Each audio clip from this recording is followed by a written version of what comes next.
Alors au cœur de tout ça, Guillaume, il y a un homme dont on parle peu, mais qui pourrait, je sais plus où il est, on ne sait pas s'il est vivant, c'est Mojtaba Ramenei, le nouveau guide suprême. Oui, et en fait, la question, alors, je vous vraiment recommande la lecture d'un article du New York Times qui est signé par une femme qui s'appelle Farnaz Fassihi, qui est une journaliste américaine d'origine iranienne, qui suit depuis 3 décennies déjà, en fait, le dossier iranien et qui a interrogé 23 sources différentes au sein même de cet establishment iranien, des cadres dirigeants actuellement en poste, des membres du corps des gardiens de la révolution, d'anciens conseillers du pouvoir qui ont eu accès à Ali Ramenei père et à son fils Mojtaba. Donc pour résumer cette enquête vraiment formidable, elle pose une question, cette journaliste: qui sont les généraux qui dirigent l'Iran aujourd'hui, qui commande vraiment et comment. Et elle nous informe évidemment sur l'état de Mojtaba Ramenei. Encore une fois, ce sont des informations recoupées. Je vous ai extrait une citation de cet article. Voilà ce qu'on découvre. Mojtaba Ramenei a été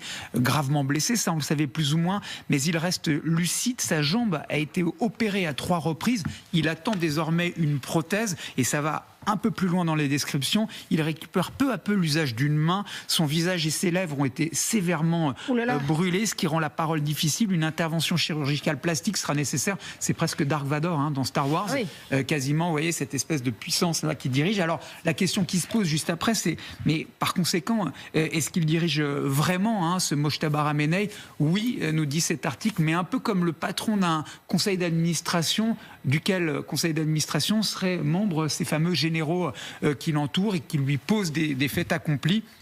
Comment est-ce qu'elle s'organise, cette chaîne de commandement? Et là encore, on découvre dans cet article quelque chose d'assez passionnant qui est vraiment digne d'un film d'espionnage. Les communications destinées à Mojtaba Ramenei sont manuscrites, scellées dans des enveloppes, puis transmises de main en main via une chaîne de confiance. Et là encore une fois, ça va un peu plus loin. On a l'impression d'être dans un film d'espionnage. Ces messagers voyagent en voiture ou à moto à travers tout l'Iran par des autoroutes ou des routes secondaires avant d'atteindre sa cachette. Les réponses et les instructions du guide suprême suivent ensuite le même circuit en sens inverse. C'est comme ça que s'organise en ce moment même le pouvoir en Iran, avec cette figure obscure qui est Mojtaba Ramenei, dont on n'a jamais entendu le son de la voix ni même vu le visage.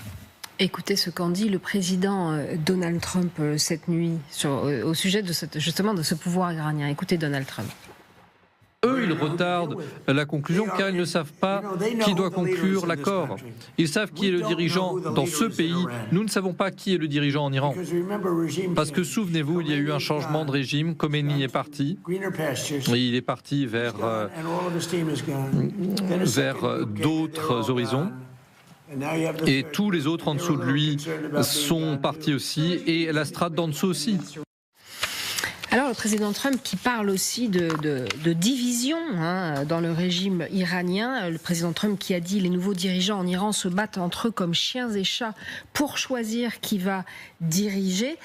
Siavosh Ghazi, vous êtes correspondant RFI France 24, vous êtes à Téhéran en Iran. Est-ce qu'il y a vraiment des divisions dans le régime iranien, Siavosh ? Écoutez, ici on rigole sur à la fois la déclaration de Donald Trump, mais aussi toutes ces articles parus par exemple dans le New York Times ou d'autres médias occidentaux. Par exemple, l'histoire que le président iranien, qui est un médecin chirurgien du cœur, va prendre une moto et donc va en cachette sur le lit de mort du guide suprême. Cela fait beaucoup rigoler. On peut même, c'est une invention d'esprit, on estime ici, c'est des scénarios rocambolesques, et on peut même ajouter à ce scénario rocambolesque le fait que, par exemple, le président du Parlement iranien dirige la moto, et le président de la République est derrière lui, et donc le chef de la justice s'est déguisé, donc qui est un religieux, s'est déguisé en gardien de la Révolution, comme garde du corps pour les protéger, pour aller dans un lieu inconnu où se cache le guide suprême iranien. Tout cela, tous ces scénarios et les déclarations du président Trump vont beaucoup rigoler ici.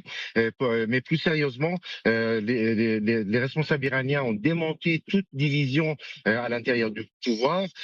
Pour bien montrer cela, c'est qu'il y a eu hier soir le même texte qui a été publié sur le réseau X, et le même texte repris à la fois par tous les responsables politiques, le président de la République, et le président du Parlement, le chef de la justice, le Conseil suprême de la sécurité nationale, le commandant en chef des gardiens de la Révolution, le chef de la force Rots des gardiens de la Révolution, enfin une vingtaine, une trentaine de dirigeants politiques et militaires pour dire une chose.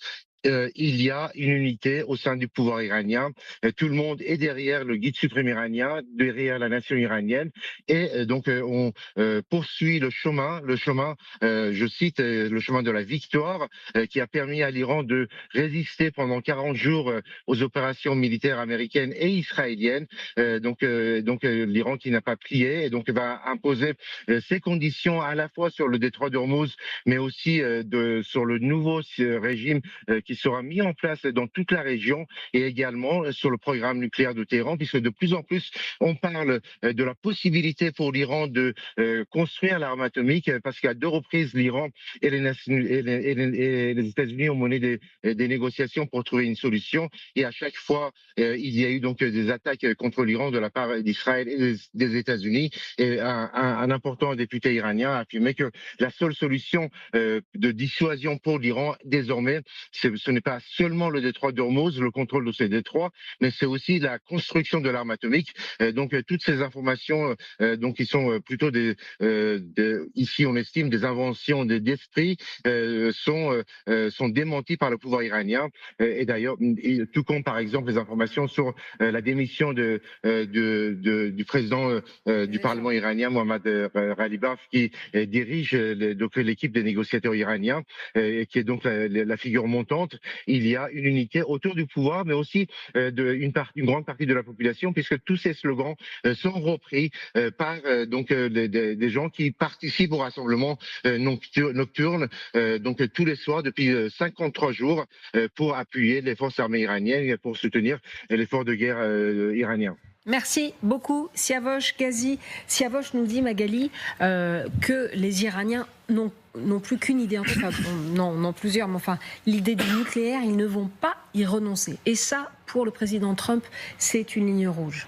C'est le cœur de la négociation, évidemment, parce que Donald Trump ne peut finalement brandir une victoire que si il obtient vraiment l'assurance qu'il n'y aura pas, en effet, de volonté de poursuivre vers l'enrichissement et vers la bombe. Et puis, bien sûr, il y a cette affaire du stock d'uranium enrichi qu'il voudrait absolument récupérer. Et en même temps, les Iraniens ont bien compris que le nucléaire, c'était leur assurance vie.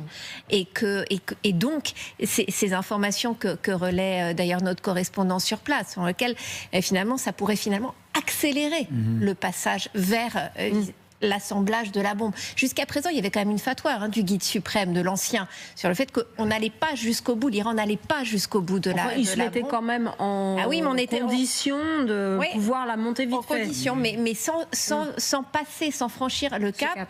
Là, avec le nouveau guide suprême, avec quand même un pouvoir qui s'est considérablement militarisé, qui est aux mains des gardiens de la Révolution, est-ce que ce seuil ne va pas être franchi? En tous les cas, on en parle en Iran.